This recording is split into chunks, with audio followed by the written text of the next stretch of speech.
So let's discuss this a bit further. We're joined now by Dr. Sreeram Chaulia. He's a professor and dean of the Jindal School of International Affairs, and you're very welcome. Firstly, just to outline to us then, how real are these concerns for safety and environmental concerns too regarding this nuclear power plant? Well, Andrew, nuclear power, as you know, since the Fukushima disaster in Japan, has generated a lot of environmental protests.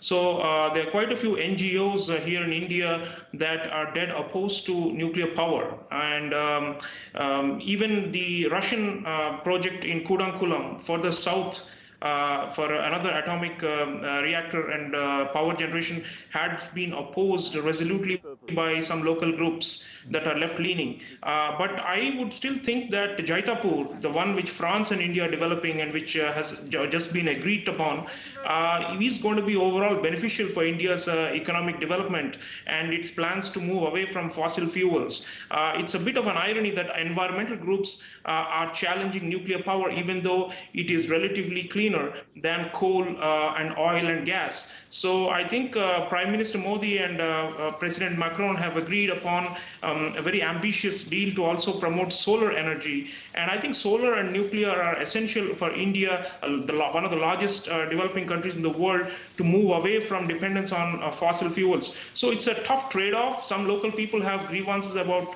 land and compensation, as well as you said, environmental degradation. And to some extent, this may also help to revise the approach of the French and the Indian governments, because civil society is important and has to be taken along. But I think overall, the relationship with France is growing. It's not just nuclear power. They have also agreed on Indian Ocean cooperation for joint usage of military bases by the two navies. And there are also a host of other defense deals that have been discussed. So it's become a more wide-ranging relationship. And I don't think the protests in Jaitapur will in any way hold back the two governments from proceeding ahead. And just on the issue of safety there, people say they are concerned that this area is actually known to being prone to seismic activity. Is that a fair concern to have? Well, there are different evaluations about the risk. Some are of the view that, it's only a moderate seismic zone, and that the chances of a Fukushima-type disaster are actually quite low. But then there are others who are saying, we have to be absolutely foolproof, safe, and not take a chance at all. But then the point is, nuclear power requires coolants. And India has a large coastline.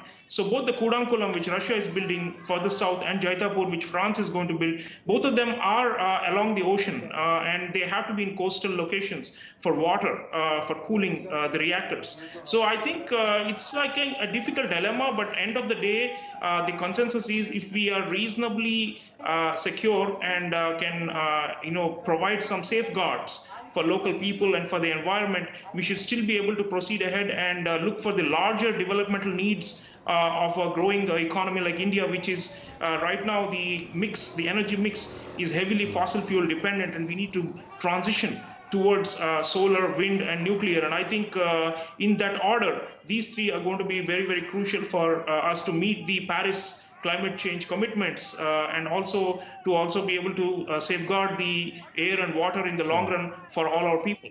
OK, Sreeram, look, we're going to have to leave it there. We've run out of time, but nice to talk to you. Thanks for the background to all of this. That was Dr. Sreeram Chaulia, Professor and Dean of India's Jindal School of International Affairs. Thank you.